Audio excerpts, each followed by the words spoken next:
여러분 안녕하세요. 저는 대구대학교 행정대학 도시행정학과의 교수로서 현재 재직하고 있는 박기묵입니다. 제가 여러분들한테 우리 학교의 건화기념인 사랑빛 자유, 지금 사랑빛 자유 프로젝트의 일환으로 이 사랑빛 자유에 대해서 여러분들한테 설명을 하기 위해서 이렇게 나왔습니다. 여러분, 우리 사랑빛 자유라는 것은 기독교 정신에서 이야기하는 사랑빛 자유인데요. 이것을 소개하기 전에 제가 여러분들한테 이 성경의 전체적인 맥락이 어떻게 되는가 이런 것들을 먼저 이야기를 한번 하고 요거 한 25분 정도 시간이 걸릴 겁니다. 이렇게 얘기하고 그 다음에 이제 기독교 정신 사랑, 기독교 정신 빛, 기독교 정신 자유에 대해서 설명을 하게 될 것입니다. 저는 제가 박사과정을 공부하면서 이 행정학을, 제가 전공은 본래 행정학인데요. 공부를 하면서 성경에 관심이 있어가지고 제 나름대로 성경을 이렇게 이제 글 읽는 법을 제가 배웠거든요.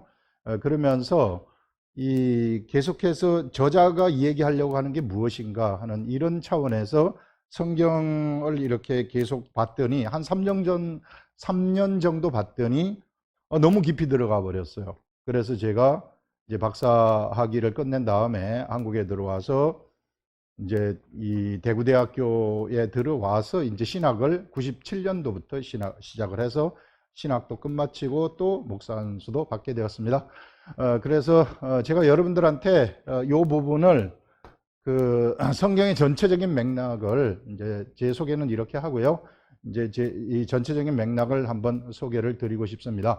성경이라는 것이 총 66권으로 되어 가지고 있는데요. 이것을 뭐 상세하게 소개하려면은 뭐 몇십 년이 걸려도 못하죠. 근데 제가 아주 짧게 거의 뭐 20분, 25분 정도 걸려 가지고 도대체 성경이 어떻게 된 것인가. 보통 이제 여러분 인문학 하게 되면은 문사철, 문학, 철학, 역사 이렇게 해가지고 이제 인문학이라고 하는데요.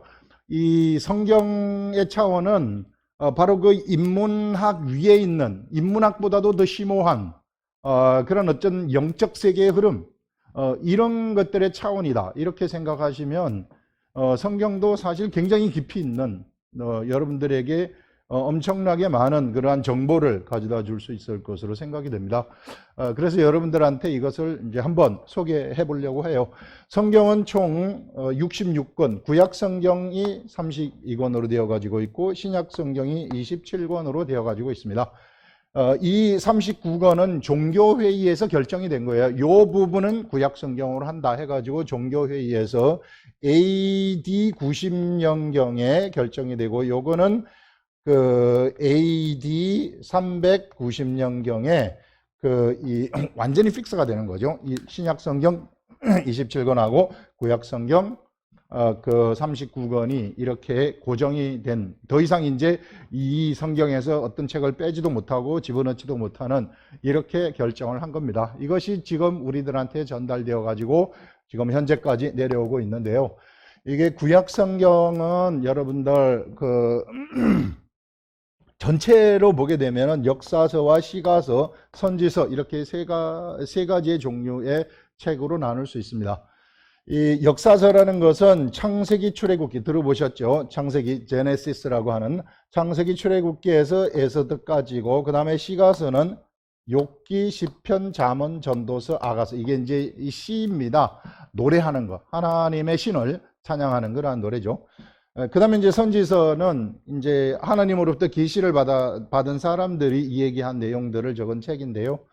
이런 것들이 이제 이사야, 예레미야, 뭐 에스겔, 다니엘 해가지고 쭉 말라기까지 이렇게 해서 총 39권이고요.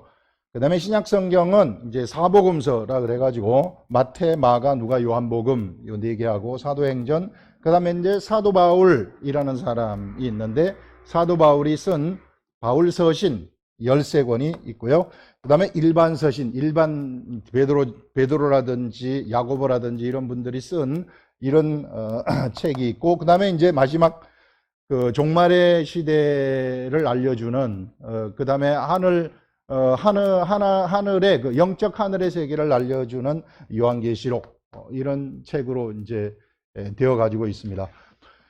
이 전체를 여러분들 한 번에 설명한다는 것이 굉장히 어려운 이야기인데요. 이게 제가 쭉 공부를 하면서 제가 파악한 것들을 여러분들한테 지금 간단하게 설명을 해 주는데요. 그것은 뭔가 하면 처음에 이제 창세기에서 나오는 그 부분에 이렇게 생각을 하면 될 것 같아요, 여러분들. 자, 여기 그 성경이라는 것은 보이지 않는 영적 세계의 그 정보를 우리들한테 알려주는 책이다. 이렇게 생각하시면 될 것 같습니다.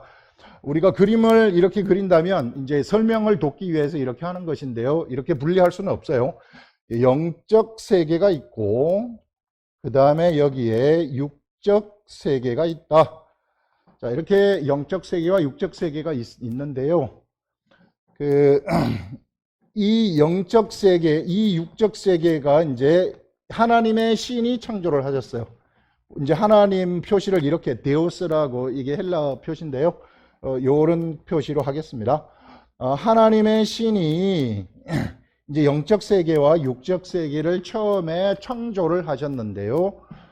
처음에 창조하신 이 창조의 세계가 어디에 이제 제일 처음에 나타나게 되느냐면 태초에 하나님의 천지를 창조하시니라, 이렇게 창세기 1장 1절에서 이야기를 하고 있습니다. 그래서 성경에서는 신이 있느냐 없느냐를 따지지 않아요. 학문의 세계는 신이 있는가 없는가, 철학자들은 이거 따지면서 이제 시작이 되는데요. 성경은 신이 있다 전제하고 가는 겁니다. 그럼 신은 어떤 존재인가? 신은 성경에서 말하는 신이라는 것은 하나님이라고 하는데, 하나님의 신이라는 것은 무한대의 능력을 가지고 있으시고, 그 다음에 무한대의 IQ를 가지고 있다, 지식을 가지고 있다, 이렇게 생각을 하시면 될 것입니다. 자, 이런 전제, 이런 것들이 이제 성경에 나타나는데요. 이제 그래서 이 하나님의 신이 무한대의 IQ에 의해서 설계하신 대로 무한대의 능력으로, 여기 무한대의 능력이라는 것은 무에서 유를 창조하는 이런 일들이 무한대의 능력 속에 들어간다는 것입니다. 그래서 빛이 있으라 하게 되면은 하나님의 신이 설계한 대로 그 무한대의 IQ로 설계한 대로 그대로 빛이 생겨야 되는 이런 능력이 하나님의 신한테는 있다는 겁니다. 자, 이런 육적 세계와 영적 세계가 있는데요. 문제는 이게 하나님의 신이 사람을 창조했는데, 육적 세계를 창조한 다음에 사람을 창조했는데 사람에게 문제가 생겼어요. 이게 사람이 범죄를 했다는 것이죠. 이거를 이제 또 에덴 동산 막 설명하려면은 시간이 많이 걸리기 때문에 그렇게 할 수는 없고요. 자, 이렇게 사람을 창조했는데 사람한테 문제가 생겨버렸어요. 문제가 생긴 것이 뭐냐면은 이게 인간이 범죄를 해가지고 원죄라는 것이 생기게 되었습니다. 인간한테 문제가 생긴 거죠. 그래서 이제 이게 하나님의 신의 목표는 이제 뭐가 되느냐 하면은 사람의 죄를 없애주기 위해서 어떻게 해야 될까 해서 영적 세계, 보이지 아니하는 영적 세계에 있는 하나님의 신이 보이는 육적 세계에 내려올 것을 계획을 하는 겁니다. 그러면은 이게 이제 보이는 영적 세계에 내려올 것을 계획을 하는데, 어떻게 계획을 하시는가 하면은요, 제일 처음에 한 사람이라는 한 사람을 선택을 하는 거예요. 이 한 사람으로 선택된 사람을 우리는 아브라함이다, 이렇게 이야기를 해요. 그래서 아브라함이 이삭을 낳고, 이삭이 야곱을 낳고, 야곱이 12아들을 놓게 되는데, 이렇게 해가지고 형성된 나라, 이것이 번식되고 굉장히 많이 번식을 해서 애굽으로 가가지고 이집트로 가가지고 번식을 한다는 거죠. 이게 그렇게 이제 낳고 해가지고 약 250만의 민족으로 불어나게 되는 겁니다. 이것을 우리는 이스라엘 나라이다, 이렇게 이야기를 하는 것이죠. 하나님의 신이 세상에 인간의 죄를 없애기 위한 계획, 그것 때문에 계획으로 한 사람을 선택해서 이제 오는 경로를 마련하는 겁니다. 하나님의 신이 세상에 내려오는 경로를 마련하는데 어느 날 갑자기 그냥 어디 무슨 시장통에 딱 서울의 어떤 남대문 시장에 나타나가지고 내가 하나님의 신이니 나를 따르라 이렇게 하는 것이 아니라 철저한 계획을 한다는 것이죠. 그래서 아브라함이라는 사람 지금으로부터 약 4,000년 전이죠. BC 2000년이에요. BC 2000년이니까 4,000년입니다. 이게 BC와 AD가 갈라지는 것도 역시 Before Christ, 그 다음에 아노 도미니 해가지고 주님의 해, 이와 같이 예수 그리스도의 탄생을 중심으로 해가지고 이걸 이제 예수 그리스도를 하나님이라고 하는데 하나님이 세상에 오시는 길을 마련하는데요. 이 탄생시키는 요것을 기점으로 해가지고 인류는 연호를 이렇게 사용하고 있어요. 예전에 우리가 역사를 이야기를 할 때 한국사를 얘기하게 되면은 뭐 세종 10년, 세종 13년 이와 같이 연호를 사용하듯이 전 세계의 연호는 BC와 AD로 이와 같이 역사를 기술할 때 현재 사용을 하고 있습니다. 자, 이와 같이 이제 하나님의 신의 탄생을 목표로 해가지고 하나님의 신이 보이지 않는 세계에서 보이는 세계로 오는데 이 탄생을 목표로 해가지고 이제 이쪽으로 쭉 오는 이 경로를 보여주는 것을 우리는 구약성경이다 이렇게 생각을 하시면 됩니다. 그 다음에 이제 여기에 이제 이게 하나님의 신인 이제 우리 사람의 모양하고 똑같이 하나님의 신이 이제 오게 되었는데요. 이 하나님의 신이 사람하고 똑같은 모양으로 나타난 그분을 우리는 이제 크라이스트, 지저스 크라이스트라 그래가지고 우리는 예수다 이렇게 이야기를 하는 것입니다. 사실 사람의 몸을 입고 있지만 이게 이 완전한 이 하나님이신, 그래서 예수는 완벽한 하나님이시며 완벽한 하나님이시며 완벽한 사람이시다. 완전한 사람, 완전한 하나님. 이와 같이 이제 성경에서는 이야기를 하고 있습니다. 사람이 본래 만들어질 때에도 어떻게 만들어졌느냐 하면은 하나님의 신하고 똑같은 모양, 그러니까 하나님의 신이 이제 사람을 만들 때 창조를 하는 것이거든요. 창조를 할 때 그 설계도를 하나님의 신하고 똑같은 그러한 설계도로 가지고 이것을 그대로 무한대의 능력으로 시공을 하는 거죠. 그래서 완전히 생기를 딱 불어넣어가지고 사람으로 만든 그것이 사람인데 사람한테 문제가 생겨가지고 이제 이 문제를 해결하기 위해서 원죄라는 문제, 이게 이 사단한테 템테이션, 유혹을 받았다는 거예요.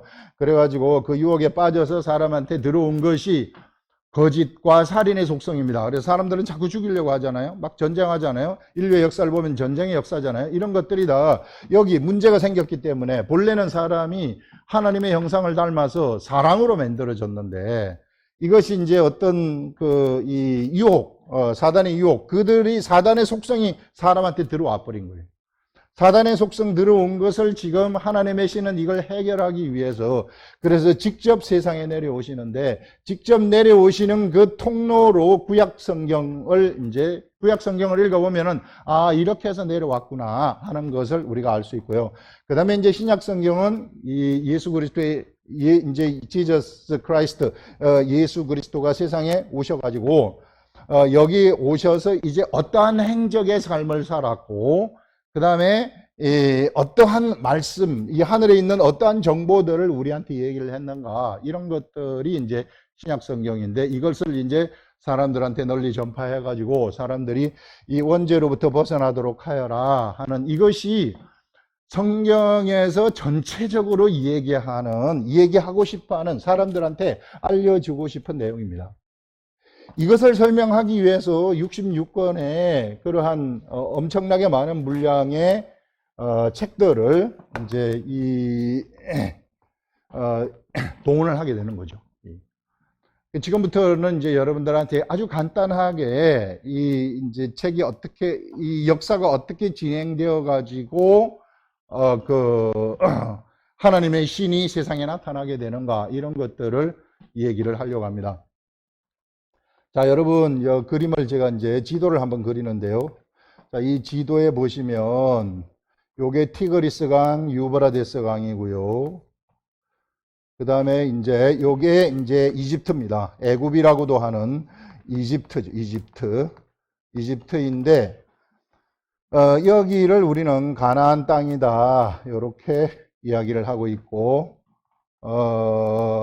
여기가 로마고요, 여기가 그리스고요, 여기가 지금의 터키 지역입니다. 이란, 이라크가 이쪽 유브라데스 강, 메소포타미아 문명이 여기로부터 나타나게 되는 거죠. 인류 최초의 문명의 발상지 하게 되면은 메소포타미아 지역이다. 이렇게 이제 우리가 알고 있습니다. 자, 여러분, 이제 하나님의 신이 한 사람을 선택했다 그랬잖아요. 누구? 아브라함.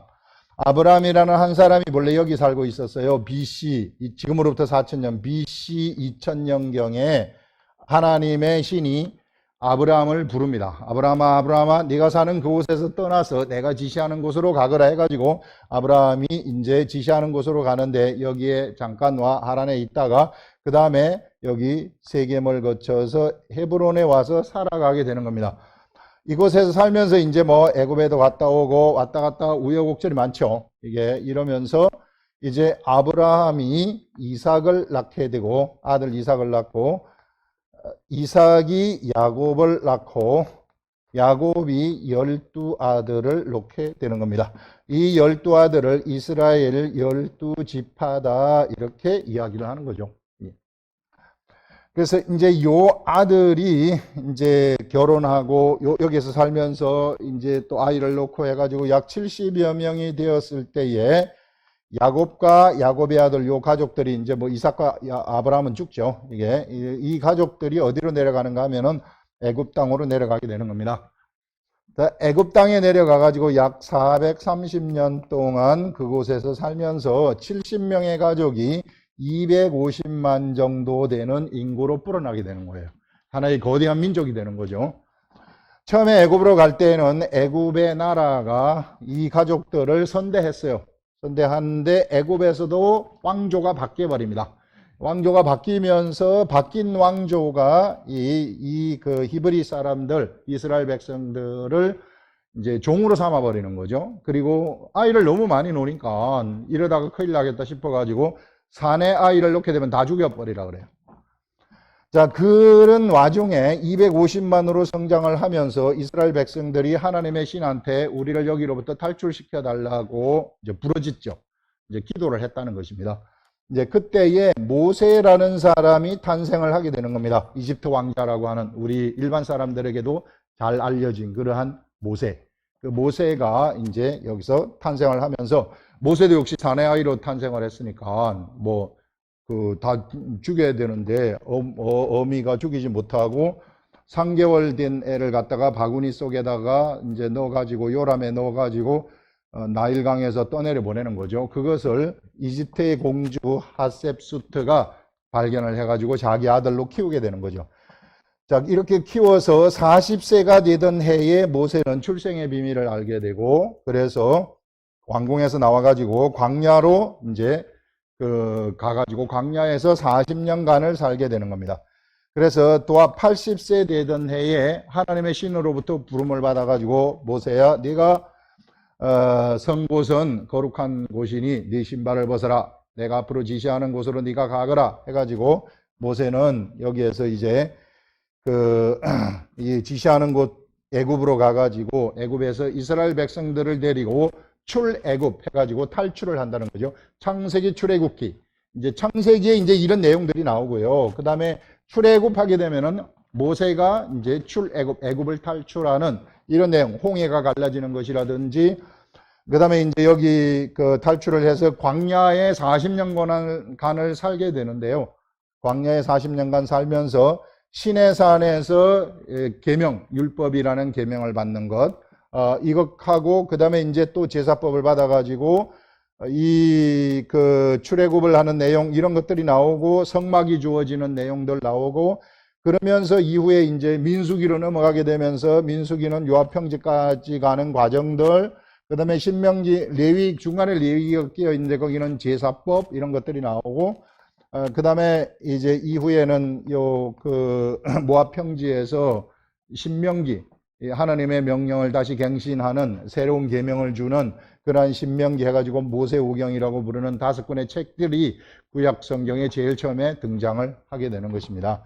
이와 같은 경로로 해가지고 이제 쭉 옮겨지게 되는데요. 출애굽을 한 지 40년에 만에 이스라엘 백성들은 애굽의 땅으로, 약속을 한 땅이 이 땅이에요. 하나님이 내가 너희 민족한테 주겠다고 하는 이 약속의 땅에 들어가게 되는 거죠.